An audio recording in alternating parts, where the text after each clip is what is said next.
بولی اماں محمد علی کی جان بیٹا خلافت پہ دینا. یہ مولانا محمد علی اور مولانا محمد علی جوہر کی والدہ تھیں بی اماں. یہاں سے برصغیر کے مسلمانوں میں خواتین کی سیاست میں دلچسپی کی ایک داستان شروع ہوتی ہے.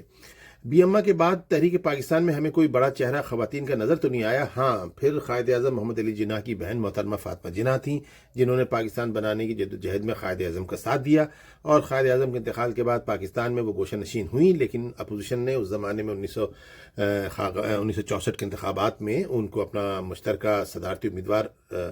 ان کو نامزد کیا، اور انہوں نے اس کے لیے تحریک کے اندر شامل ہوئیں. اس الیکشن تحریک میں مشرقی پاکستان اور مغربی پاکستان کو ایک رکھنے کی وہ واحد اکائی تھیں جن پر دونوں پاکستان کے حصوں کا اعتماد تھا. لیکن اس کو ایوب خان اور زمانے کی جو اسٹیبلشمنٹ تھی اس نے ان کو شکست دلوائی، ان کو جیتنے نہیں دیا گیا، اور اس کے بعد وہ بیچاری اپنے گھر میں صبح ایک غالباً 11 کوئی ستمبر کی کوئی تاریخ تھی، اور اس کو وہ اپنے گھر میں مردہ پائی گئیں.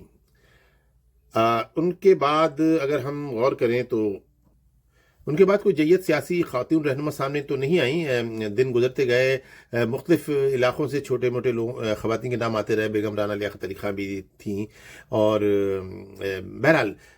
جب 70 کے انتخابات ہوئے تو اس میں بھی کوئی بڑی خاتون رہنما کہیں سے انتخابات میں سامنے نہیں آئیں، اور نہ ہی کسی تحریک میں رہیں. ہاں، جب 1977 میں تحریک شروع ہوئی، بھٹو صاحب نے جو انتخابات میں دھاندلی کی جس کا ان پہ الزام ہے، اور اس کے بعد جو تحریک چلی، اس تحریک میں کیونکہ نیشنل عوامی پارٹی پہ پابندی لگا دی گئی تھی اور خان عبدالولی خان سیاست میں حصہ نہیں لے سکتے تھے، تو ان کی جو اہلیہ تھیں محترمہ نسیم ولی خان، وہ پاکستان قومی اتحاد کے 9 ستاروں میں سے ایک ستارہ تھیں، اور تمام بڑے بڑے جلسوں سے خطاب کرتی تھیں، اور وہ بڑی پاپولر بھی رہیں. نسیم ولی خان نے ایک طویل عرصے تک سیاست میں اپنا حصہ ڈالا، اور لیکن 77 کی تحریک میں، 77 کے الیکشن میں کوئی خاص خواتین سامنے نہیں آئی، سوائے اس کے کہ یہ جو بڑے رہنما ہوتے تھے ان کی جو بیویاں ہوتی تھیں وہ ان کے ساتھ جلسوں میں شامل ہوتی تھیں یا آگے دکھائی دیا کرتی تھیں. لیکن 77 کے بعد جب بھٹو صاحب کا تختہ الٹا گیا اور اس کے بعد ان کے اوپر مصائب کا پہاڑ ٹوٹا، تو اس میں نصرت بھٹو سامنے آئیں. نصرت بھٹو نے پیپلز پارٹی کی صدارت عارضی طور پہ سنبھالی. پھر لاہور کے اس زمانے قذافی اسٹیڈیم میں جب وہ ایک میچ میں آئیں، میچ کیا دیکھنے آئیں، وہ ایک طرح کا احتجاج کرنے آئی تھیں. وہاں پر ان کے ساتھ تشدد ہوا، ان کے سر پھاڑ دیا گیا. اس طرح وہ ایک مزاحمتی سیاست کے طور پہ ایک بڑی مثال ہے بیگم نصرت بھٹو. ساتھ ساتھ بے نظیر بھٹو بھی سیاست میں آئیں، اور پھر بے نظیر بھٹو تو پاکستان کی سیاست میں کیا، وہ تو پاکستان کی پہلی وزیر اعظم بنی، اسلامی دنیا کی پہلی مسلمان وزیر اعظم بنی، تو ان کو تو بہت سارے اعزاز جاتے ہیں. ان کے سیاسی، کیونکہ وزیر اعظم بن گئی تو ان کے آفس اور ان کے کارناموں پہ اختلافات کیے جا سکتے ہیں، خاص طور پہ کراچی کے لوگ تو ان سے بالکل مطمئن نہیں ہیں. لیکن بہرحال وہ 2 مرتبہ وزیر اعظم منتخب ہوئی، یہ ان کا کارنامہ ہے، اور بعد میں وہ شہید بھی کی گئیں. یہ ایک بہت اہم بات ہے کہ ایک پاکستان کی پہلی وزیر اعظم خاتون، اور ان کو سر عام روڈ کے اوپر شہید کر دیا گیا. بے نظیر کے بعد خواتین رہنماؤں میں کوئی ایسا بڑا نام نہیں آتا. کلثوم نواز نے جب نواز شریف پہ برا وقت آیا تو اسلام آباد میں تھوڑا احتجاج وغیرہ کیا تھا، ان کو پارکنگ لاٹ سے گاڑی میں کرین نے اٹھا لیا تھا، اس ٹائپ کے کچھ واقعات ہوئے تھے. پھر بیچاری وہ اس کے بعد تو خیر حالات چینج ہو گئے. اور اس طرح پھر ایم کیو ایم کے زمانے میں جب خواتین، ایم کیو ایم نے خواتین کو اپنا کافی آگے رکھا تھا، اسمبلی میں بھی لائے اور ان کو عہدے بھی دیے. اور اس طرح جب ایم کیو ایم کے خلاف جو ایک بدترین آپریشن ہوا جو کہ کسی نہ کسی شکل میں آج تک جاری ہے، اس میں ہماری خواتین جو تھیں کراچی کی وہ کافی آگے آئیں. انہوں نے کافی قربانی دیں، اکیلے جلوس نکالے، پولیس کا مقابلہ کیا، پولیس نے گھوڑے چڑھا دیے خواتین کے جلوس پر. یہ بھی پاکستان کی اسلامی تاریخ کے بعد شاید یہ نئے دور کی اسلامی تاریخ کا پہلا واقعہ تھا کہ لیاقت آباد ڈاکخانے اوپر خواتین کے جلوس کے اوپر جو ایم کیو ایم کی خواتین تھیں ان کے اوپر پولیس نے گھوڑے دوڑا دیے تھے. تو اس دور کے اندر ایم کیو ایم کی خواتین میں کافی لوگ اوپر آئے. ویسے تو خوشبخت لیاقت، خوشبخت عالیہ اور ان سے بہت سارے نام لے سکتے ہیں، لیکن نسرین جلیل تھیں جو کافی عرصے سے رہیں، سینیٹر رہیں. اب کیونکہ وہ میڈ ان چائنا پارٹی میں شامل ہو چکی ہیں تو اس لیے اب شاید ان کا وہ اثر رسوخ نہ رہا ہو. تحریک انصاف کو جو لوگ لے کے آئے تھے، جو گروپس لائے تھے، انہوں نے اس کے اوپر بہت کام کیا تھا اور آگے پیچھے پالیٹکس کے اصول دیکھے تھے، تو اس لیے خواتین کو وہ لوگ آگے لائے. فوزیہ قصوری سب کو یاد ہوں گی، بیگن ہاؤس اسکول والی، جو اس زمانے میں بڑی عمران خان کے ساتھ چلا کرتی تھیں. اس طرح اور بھی بہت سے اس زمانے کے مشہور خواتین کے نام ہیں جو کہ اب نہیں ہیں، کیونکہ یہ تو ایک الگ کہانی ہے. تو تحریک انصاف میں اور یہ بھی ہے بات کہ تحریک انصاف کو جس طریقے سے بھی مقبول کیا، تو خواتین میں کافی کام کیا گیا. تو الٹرا ماڈرن خواتین، فلمی دنیا سے جو بھی باقی بچی کچی فلم ہے اس سے، یا شو بزنس کی خواتین، اس طرح زیادہ ایجوکیٹڈ خواتین پہ کام کیا گیا، پروفیشنل لوگوں پہ کام کیا گیا. تو خواتین کو تحریک انصاف میں آگے رکھنے کی کوشش کی گئی، چاہے بناوٹی طور پہ یا جیسے بھی. تو خواتین آگے رہیں. اور اس طرح لاہور سے جو ان کے پاس، خیر تحریک انصاف کے پاس خواتین کی ایک لمبی فہرست تو ہے، جیسے کہ جس میں زرتاج گل ہیں، وہ شادانہ گلزار ہیں، مشال خان ہیں، پھر وزیر اعظم صاحب کی جو سابق وزیر اعظم عمران خان صاحب ہیں ان کی اہلیہ بھی ہیں. اس سے پہلے عمران خان صاحب ریحام خان سے جب انہوں نے شادی کی تو ان کو بھی ساتھ ساتھ جلسوں میں لیے پھرتے تھے. کراچی کے جلسے میں ان کا خطاب سب کو یاد ہوگا. تو لیکن بہرحال وہ نہیں رہی، لیکن بشرا بی بی رہیں. اور بشرا بی بی کا عمران خان پہ کافی ایک طرح کا عمل دخل ہے. ان سے وہ بہت سارے یعنی ان کو انہوں نے بتائیں چیزیں کہ ان کو یہ کرنا چاہیے، تو عمران خان نے ان قانونوں پہ عمل کیا. ایک بڑی ان کے گرد بھی سیاست گھومتی، تو وہ ایک خاتونوں میں ایک بشرا بی بی کا نام بھی لیا جا سکتا ہے. اور پھر ان کی جو سہیلی تھیں گوگی، ان کو بھی کوئی نہیں بھول سکتا، جو پنجاب میں عہدے بانٹا کرتی تھیں. تو تحریک انصاف میں خواتین اوپر آئیں. اس میں ایک جو اہم ترین نام ہے وہ ہے ڈاکٹر یاسمین راشد. ڈاکٹر یاسمین راشد لاہور کے ایک مخصوص حلقے سے، جہاں سے اکثر نواز شریف الیکشن میں حصہ لیتے تھے، وہاں سے یہ الیکشن میں کھڑی ہوتی تھیں اور ہارتی رہتی تھیں، لیکن ہمت نہیں ہارتی تھیں، جدوجہد کرتی تھیں، کام کرتی رہتی تھیں. ایک جو جینین سیاسی کارکن ہوتا ہے وہ تھیں. ان کی پارٹی پالیٹکس کے اندر جہاں بھی وابستگی ہو وہ ان کا اپنا مسئلہ ہے، لیکن تحریک انصاف سے ان کا تعلق تھا تو اس کو کہ وہ ایک ایسی کارکن تھیں جنہوں نے گراس روٹ سے تھیں، یعنی ایک ڈاکٹر تھیں. ڈاکٹر ایک مڈل کلاس ہی ہوتے ہیں، مڈل کلاس سے تھوڑا سا اوپر ہوں گی، پھر بیچ میں بیمار بھی رہیں، بیمار ہو کے اللہ نے ان کو صحت دی، لیکن سیاسی طور پہ فعال رہیں. اور جب 9 مئی ہوا تو 9 مئی میں جو بھی کچھ ہوا، جو تحریک انصاف نے ریئیکشن دکھایا، جو ان کی ایک پلاننگ تھی کہ ہم کچھ ہمارے ساتھ ہوگا عمران خان کے ساتھ، تو ہم ایک زبردست قسم کا مختلف ریئیکشن دیں گے. جو انہوں نے دیا کہ انہوں نے بجائے اس کا کہ وہ جلوس جلسے نکالتے، اتنے لوگ بھی نہیں تھے ان کے پاس، جتنے لوگ نکلے انہوں نے فوجی چھاونیوں اور فوجی جو جگہیں تھیں وہاں پہ اٹیک کیے. اس میں ان کی خواتین بھی بہت زیادہ دکھائی دیں، اور پورا دن جو ٹی وی پہ لائیو چل رہا تھا، کوئی لاہور کے کسی چوک پہ کھڑے ہو کے فوج پہ دوپٹے پھینک رہی ہے، چوڑیاں پھینک رہا ہے، کوئی خاتون کہہ رہی ہے کہ چلو گورنر ہاؤس کی طرف چلو، کوئی کہہ رہی ہے چلو کور کمانڈر کے گھر کی طرف چلو، وغیرہ وغیرہ. یہ سب چیز چلتے رہے. تو ڈاکٹر یاسمین راشد بھی اس میں شامل تھیں، اور وہ باقاعدہ ایک جیپ کے اوپر یا گاڑی کے اوپر بیٹھ کے لوگوں کو لائن اپ کر رہی تھیں اور اشارے کر رہی تھیں کہ ان کو اب کہاں جانا چاہیے، وغیرہ وغیرہ. وہ سب چیزیں موجود ہیں. لیکن وہ ایک سیاسی کارکن تھیں. اور اب پوزیشن یہ ہے کہ 9 مئی کے واقعات میں گرفتار لوگ ابھی تک گرفتار ہیں. اس کو 3 سال کے قریب ہو گیا ہے،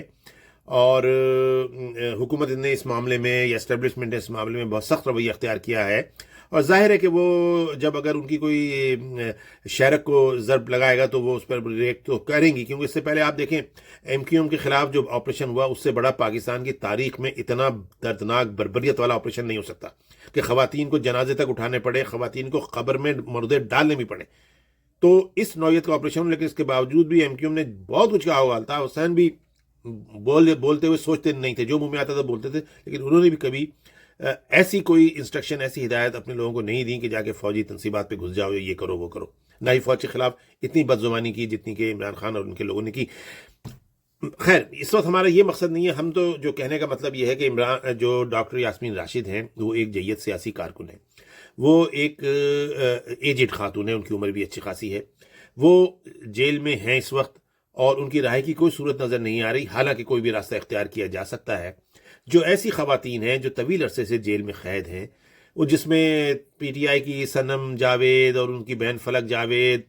اور ایسی بہت سی خواتین بھی ہیں جو گرفتار ہوئی ہیں، پھر رہا ہوئی ہیں، رہا ہونے کے بعد پھر انہوں نے وہی کچھ کرنا شروع کر دیا ہے تو پھر دوبارہ گرفتار ہو گئی ہیں. تو ہم ان چھچورے لوگوں کے بارے میں بات نہیں کر رہے ہیں، لیکن جو سنجیدہ سیاسی لوگ ہیں ان کے ساتھ حکومت کا رویہ بہتر ہونا چاہیے. خاص طور پہ ڈاکٹر یاسمین راشد کو ان کی عمر کی پوزیشن دیکھتے ہوئے، اور ان کی سیاسی جو ان کی ساکھ ہے، اور سیاسی جو ان کا اسٹیمنا ہے، اور جو ان کی وابستگی پر پختگی ہے، اس کی بنا پر ان کے ساتھ کچھ رحم ہونا چاہیے. کچھ سیاسی پارٹیوں کو جو آج حکومت میں ہیں ان کو بھی سیاسی طور پر دیکھیں. ڈاکٹر یاسمین راشد سے مجھے بھی ملاقات کا موقع ملا تھا 2022 میں، جب میں عمران خان کے اس دھرنے میں گیا تھا جو موجودہ فوجی آرمی چیف کے خلاف نکالنے کے لیے اسلام آباد کی طرف روانہ ہوئے تھے تو وزیر آباد پہ ان کو گولیاں لگی تھیں، تو میں بھی ان کے پیچھے پیچھے ہی تھا، اور جب ان کو اسپتال لایا گیا راتوں رات تو میں بھی واپس آ گیا تھا، اور اس کے اگلے دن میری ان کے ساتھ ملاقات ہوئی تھی ان کے آفس میں۔ بہت ہی محتاط انتظام تھے، فون وغیرہ انہوں نے سب باہر رکھوا لیا تھا تاکہ کوئی فون مطلب چیزیں ریکارڈ نہ کر لے، اور میں نے ان سے پوچھا تو انہوں نے کہا کہ بھائی لوگ ریکارڈ کر کے پیچھے سے ڈائلاگ کچھ اور لگا دیتے ہیں، تو اس لیے ہم احتیاط کرتے ہیں۔ تو بات ان کی ٹھیک تھی، مجھے وہ پہلے جانتی نہیں تھی، تو بہرحال ان سے ملاقات ہوئی تو اس سے میں نے اندازہ لگایا وہ ایک بہت ہی جو مستند قسم کی سیاسی کارکن ہوتی ہیں وہ ہیں۔ میں نے اس وقت اس پہ آرٹیکل بھی لکھا تھا، شاید میں نے کوئی پوسٹ وغیرہ بھی کی ہوں، تو اس لیے میں ان کے حوالے سے ایک یہ درخواست کر سکتا ہوں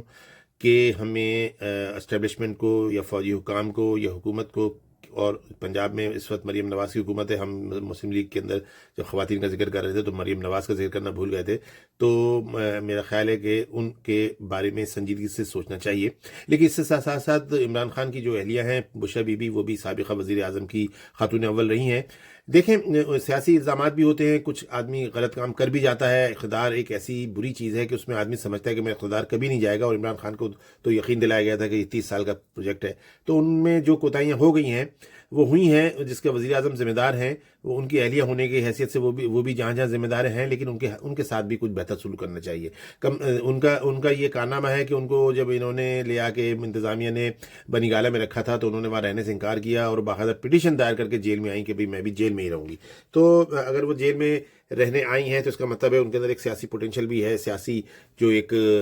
عوام کے ساتھ رہنے کی جو طاقت اور یعنی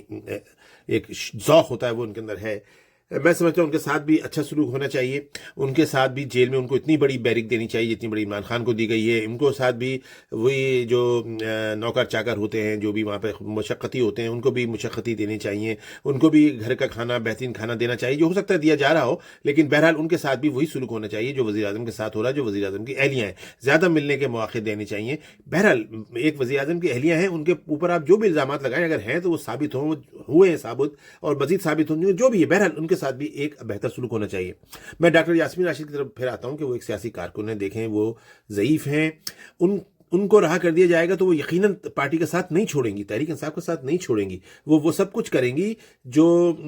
ایک سیاسی سچے کارکن کو کرنا چاہیے تو انہیں کرنے دیا جائے، ان کی پارٹی ہے، وہ اگر باہر نکل کے مظاہرہ کرنا چاہتی ہیں آپ گرفتار کر لیں یا کرنے دیں، یا وہ وہاں جا کے بیان جاری کریں گی، جیل کی کہانیاں بیان کریں گی، کرنے دیں، آپ برداشت کریں۔ دیکھیں جتنا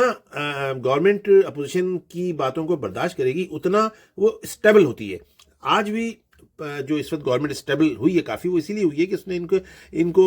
صوبہ خیبر پختونخوا میں ایک زبردست چانس دیا ہوا کہ جو چاہے آپ وہاں کرتے پھرے، تو ایک طرح کا وہ سیفٹی وال ہوتا ہے۔ اس طرح اگر وہ عمران خان کی بہنیں جو آ کے مظاہرے کرتی ہیں منگل اور جمعرات کو، دیکھیں گورنمنٹ ان کو کرنے دیتی ہے، اس کو گورنمنٹ کو اندازہ ہو گیا کہ کتنے لوگ ان کے ساتھ ہیں، وہ سیفٹی وال سے وہ گیس نکلنے دیتی ہے، تو اس سے کیا ہوتا ہے کہ امن و امان رہتا ہے۔ میں سمجھتا ہوں کہ اب ان کو کچھ رحم بھی کرنے چاہیے، اور ڈاکٹر یاسمین راشد کو فوری طور پر رہا کرنا چاہیے، اور وہ ایک سیاسی کارکن ہیں، ان کو جو چاہے وہ سیاسی بیانات دیں، جو چاہے وہ کس طرح بھی سیاست میں حصہ لیں، لیکن اب حکومت کو اس طرف آنا پڑے گا، کیونکہ جب بہت دن تک آپ ایک ایسی اسٹیریوٹائپ فضا برقرار رکھتے ہیں، لوگ گرفتار ہیں تو گرفتاری پڑے، تو اس سے کوئی اچھی چیز پیدا نہیں ہوتی۔ دیکھیں یہ سیاست ہے، سیاست ایک کھیل بھی ہے، ٹھیک ہے اس میں غلطیاں ہوتی ہیں، جیلوں میں جاتے ہیں لوگ، پھانسی تک پا جاتے ہیں، لیکن اس کے باوجود جہاں تک ہو سکے صلاح رحمی کرنا چاہیے۔ اور ڈاکٹر یاسمین راشد یا ان جیسی اگر کچھ اور خواتین بھی ہوں، میں ذاتی طور پہ کیونکہ ان کو جانتا ہوں یا میں ان کے بارے میں مجھے ایک سیاسی کارکن کی حیثیت سے ہمدردی ہے تو میں ان کا نام لے رہا ہوں، لیکن جو بھی ان کے ساتھ کی ان کے جیسی جتنی بھی خواتین اگر کسی بھی وجہ سے کسی بھی پارٹی کی اگر اس وقت قید ہیں تو حکومت کو چاہیے کہ اس موقع پر ان کے لیے صلہ رحمی پیدا کرے، اپنے دل میں گنجائش پیدا کرے اور ان کو ایز اٹ از رہا کرے، ان پہ کوئی پابندیاں، کوئی ڈیل، کوئی چیز نہیں ہونی چاہیے۔